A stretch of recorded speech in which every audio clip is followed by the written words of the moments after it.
बीड सरपंच हत्येप्रकरणी धनंजय मुंडेंनंतर अजित पवार टार्गेटवर, मुंडेंसह दादांचाही राजीनामा घेण्याची राऊतांची मागणी. तो निर्णय घेण्यात चुकल्यास दादांना परिणाम भोगावे लागतील, असा सुरेश धस यांचा इशारा.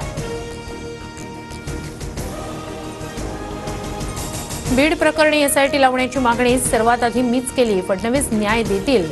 संतोष देशमुख हत्या प्रकरणी पंकजा मुंडेंची प्रतिक्रिया. संतोष देशमुख हत्या प्रकरणात तपासाला वेग, सीआयडीच्या अधिकाऱ्यांकडून घटनास्थळाची पाहणी. सीआयडीचे अप्पर पोलीस महासंचालक आणि बीडच्या पोलीस अधीक्षकांकडून केजमध्ये तपास.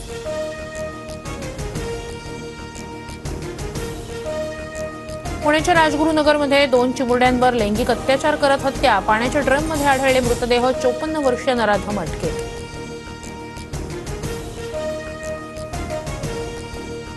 राजगुरुनगरमधील ठिय्या आंदोलन पोलिसांच्या मध्यस्थीनंतर शमलं. पीडित मुलींचे कुटुंबीय मृतदेह ताब्यात घेऊन अंत्यविधीसाठी तयार. कुटुंबियांना संरक्षणासह आर्थिक योजनांचा लाभ देण्याचं प्रशासनाचं लेखी आश्वासन.